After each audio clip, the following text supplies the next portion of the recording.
Class 8 में जो सामाजिक विज्ञान किताब है उसमें पहला चैप्टर है संविधान और उसमें एक टॉपिक है मौलिक अधिकार।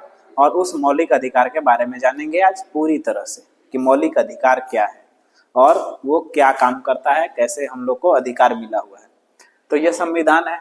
आपको पता है संविधान, हमारा देश आज़ाद हुआ 15 अगस्त 1947 ईस्वी को और हमारे देश में संविधान लागू हुआ कब? 26 नवंबर 1950 ईस्वी को। उसी दिन संविधान लागू हुआ था और जिस दिन संविधान लागू हुआ था 26 जनवरी 1950 ईस्वी को, बना तो था 26 नवंबर 1949 ईस्वी को, लेकिन लागू हुआ 26 जनवरी 1950 ईस्वी को। और जब ये लागू हुआ उसी दिन से हम लोग गणतंत्र दिवस मनाते हैं 26 जनवरी को प्रत्येक वर्ष। और इस संविधान में जो हम लोग को अधिकार दिए गए हैं वो है अधिकार मौलिक अधिकार। वो हम लोग का कौन सा अधिकार है? मौलिक अधिकार।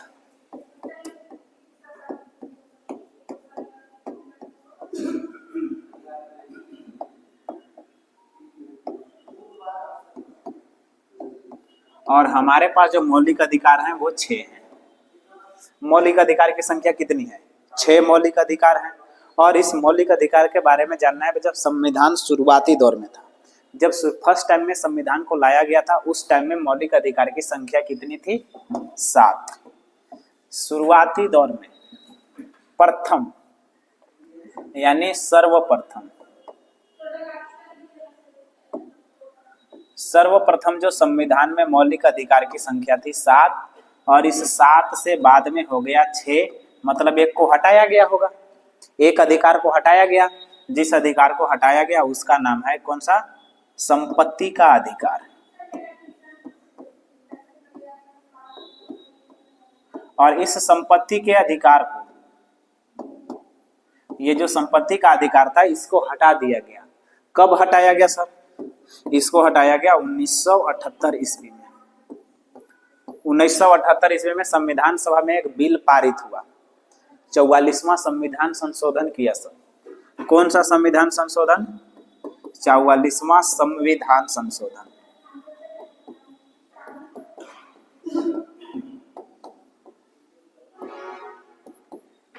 44वां संविधान संशोधन किया गया 1978 ईस्वी में। और संपत्ति के अधिकार को, जो मूल अधिकार था, मेरा मौलिक अधिकार था, इसको हटा के और इसको बदल दिया गया। इस संपत्ति के अधिकार को बदल दिया गया कानूनी अधिकार में, कि ये अब कानूनी अधिकार है।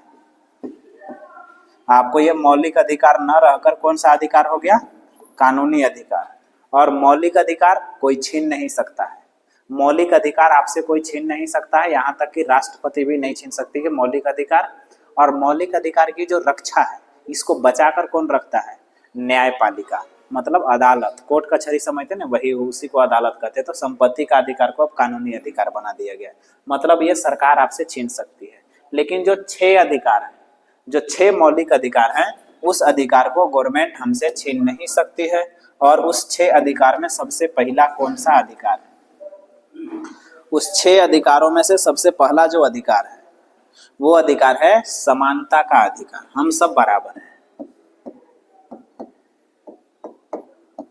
समानता का।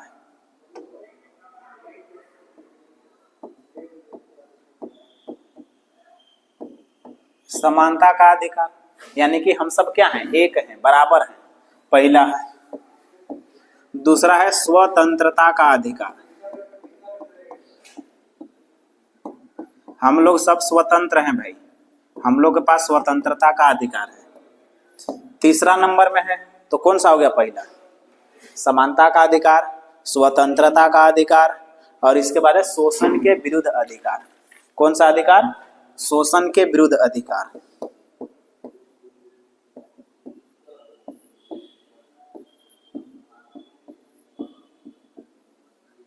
शोषण के विरुद्ध अधिकार है भाई आपका। अगर शोषण कोई कर रहा है तो उसके विरुद्ध भी आपका अधिकार है। चौथा नंबर में जो अधिकार है हम लोग का वो है धार्मिक स्वतंत्रता की अधिकार, मतलब आप कोई भी धर्म मान सकते हैं।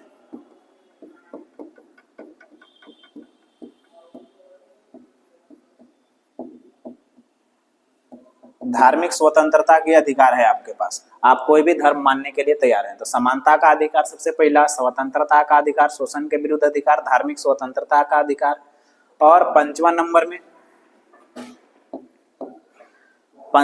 धार्मिक स्वतंत्रता का अधिकार हो गया भाई सांस्कृतिक एवं शैक्षणिक अधिकार। सांस्कृतिक एवं शैक्षणिक अधिकार है, शिक्षा का अधिकार है, और अपने संस्कृत को, शैक्षणिक अधिकार, अपने संस्कृति को बचाने के लिए पूजा पाठ की पद्धति कैसी है, शैक्षणिक यानी शिक्षा ग्रहण करने का तरीका क्या है, गुरुकुल में करिएगा, मदरसा में करिएगा आप शिक्षा ग्रहण, वो सब। और छठा नंबर में है संवैधानिक उपचार का अधिकार।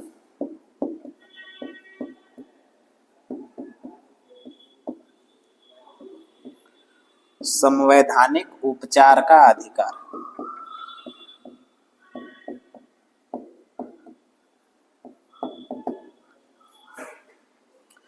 तो ये कितने सारे अधिकार हैं? 6 अधिकार हैं। समझ लेते हैं एक एक करके। तो हमारे पास है समानता का अधिकार।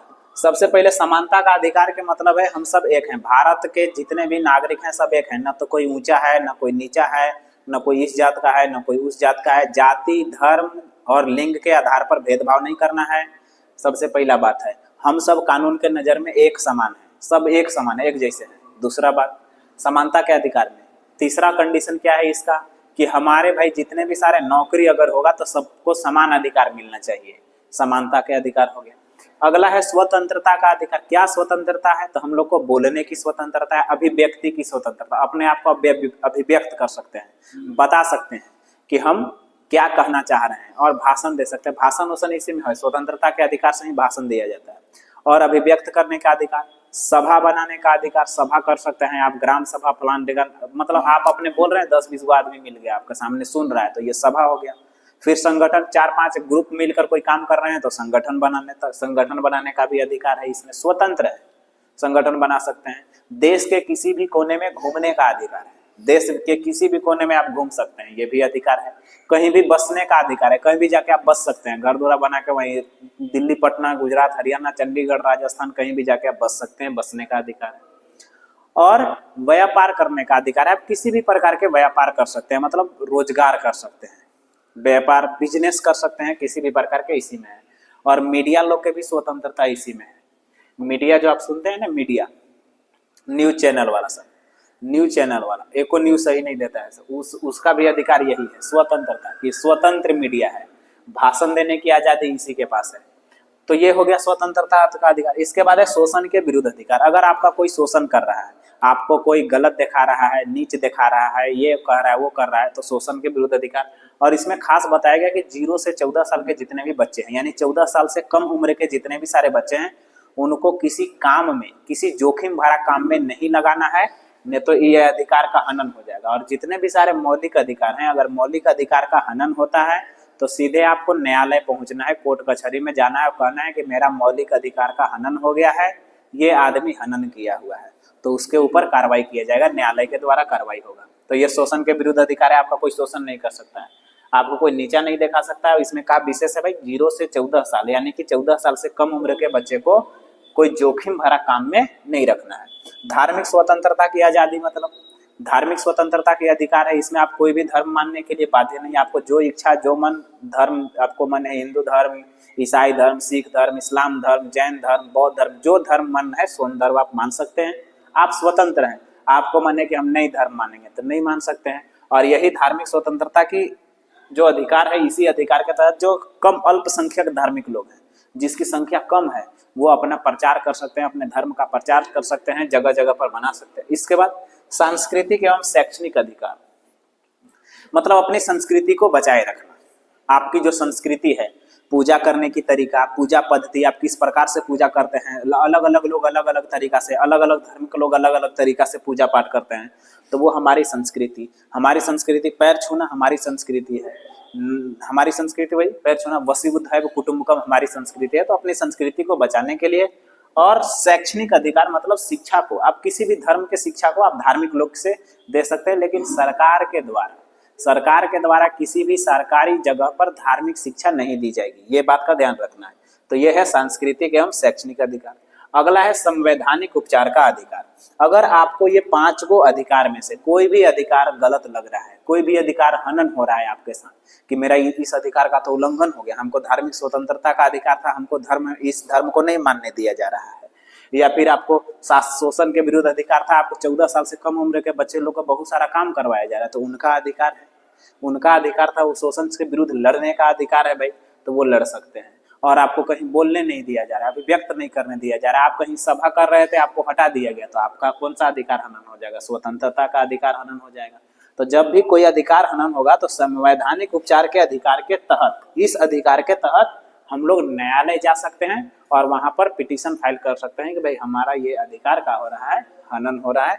और मुख्य चीज क्या है इसमें, भाग 2 में है, और इसका जो अनुच्छेद है, अनुच्छेद 12 से 30 और 32 से 35, ये किस अनुच्छेद में है? 12 से 30 और 32 से 35 अनुच्छेद में है। तो आपको याद रखना है मौलिक अधिकार को, मौलिक अधिकार भाग 2, मौलिक अधिकार भाग 2 में, संविधान के भाग 2 में अनुच्छेद 12 से 30 और 12 से 35, और इस मौलिक अधिकार को आपको कोई नहीं छीन सकता है भाई। और इसका अगर हनन होता है, मौलिक अधिकार का अगर आपको हनन होता है, कोई नहीं छीन सकता है, मौलिक अधिकार को कोई नहीं छीन सकता है। और अगर इसका हनन होता है आपको, तो हनन होने पर आपको न्यायालय में जाना है।